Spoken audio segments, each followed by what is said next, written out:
Kisah lain dari para alumni ini pun diberikan kepada kami.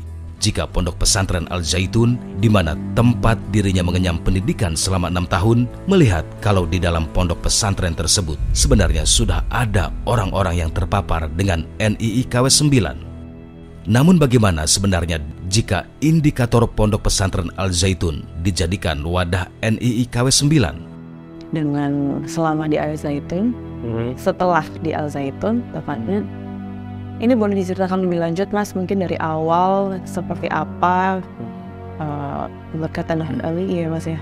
Kalau saya sih sama juga, kita dulu saya itu juga masih kecil, nggak ngerti apa-apa, ya nggak punya landasan akhirnya. Sama dengan sebetulnya tuh sepekan sebelum lulus itu ada yang namanya irsyad atau pembekalan di masyarakat.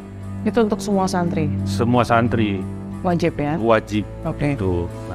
Nah materinya itu kalau kayak teman saya yang dari Kalimantan ini, ya itu normal-normal aja, memang menceritakan tentang ilmu Islam kayak gitu, yang tentang akar, batang, daun dan buah kayak gitu. Dan itu nggak ada doktrin apa-apa, nggak ada ajakan apapun, ya itu normalnya, ibaratnya tuh kami ini adalah buah dari pendidikannya Al Zaitun kayak gitu. Kalau saya masuk kategori yang tidak serius mendengarkan ya. Kalau menjadi serius mendengarkan, tentu dia akan lebih mudah memahami. Oh, dia punya titik dots-nya itu connect gitu ya. Jadi kalau titik dots-nya itu nyambung ya, ternyata ini. Karena banyaknya yang namanya doktrin itu tidak akan menyerang secara paparan ya. Paparan itu kan sifatnya outside in ya, bukan inside out. Tapi ketika seseorang mendengarkan, fundamentalnya ada pemahaman, dia pasti akan, oh iya, saya punya pemahaman sekian, ternyata nyambung. Jadi yang diharapkan dari mereka, sebagian banyak tembakan, misalnya kita menembak sesuatu, tentu kriteria seseorang yang kita tembak itu jelas, itu ya, personanya seperti itu kan, harus seperti ini, seperti itu, dan itu lebih mudah untuk mengikuti seperti itu. Kan sebelumnya juga sempat diceritakan ya bahwa meskipun tidak lama, sempat ada ajaran-ajaran tertentu. Ada iseng-iseng aja, pernah. Di tahun lulus 2 bulan setelah lulus. Itu sadarnya kalau ini bukan seharusnya saya ikuti, itu gimana ya? Saya ikut juga karena nggak enak aja, bukan karena yakin atau apa gitu, karena nggak enak aja. Saya anggap kayak orang tua, ya udah gitu aja, ya gitu.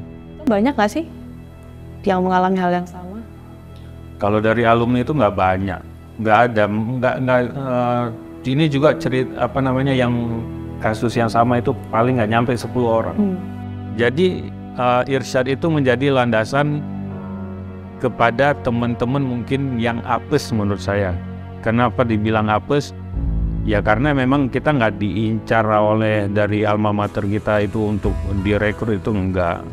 Ya mungkin ya ketemu yang orang-orang rekrutmen yang lagi nyari di kampus kayak gitu.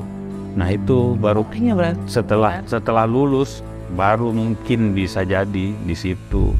Indikasinya itu yaitu orang-orang yang datang 200.000 orang itu dari mana, sedangkan kita penghuninya itu cuma 20.000.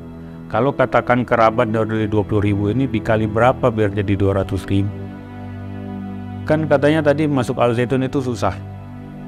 Lalu orang ada kepentingan apa datang ke situ untuk mendengarkan ceramah 1 Muharram? Jadi kalau acara Muharram itu yang selain 200.000 orang itu di sana udah jadi sebuah rutinitas, yaitu penggalangan dana yang orang-orang dari daerah tertentu, misalnya dari Jakarta Barat, Jawa Tengah, macam-macam itu, dari sebut kontingen mana, mereka tuh masukkan uang yang memang ada di depan itu kayak acara wisuda gitu atau apalah kayak gitu. Tuh uang sekian ratus juta, puluhan juta kayak gitu. Pada saat itu tahun 2000-an awal ya, di periode 2000 sampai 2006 itu, bahkan terbesar yang saya dengar itu sampai 6 miliar. 6 miliar. 6 miliar. Pada saat itu ya, dengan uang istilahnya infak atau sedekah itu per kontingen atau per koordinator yang tadi disampaikan per wilayah itu. Itu dikumpulkan seluruh Indonesia itu bisa sampai. Bahkan ada yang sampai bentuk dolar ya. Dolar enggak, dalam bentuk mata uang dolar enggak ada.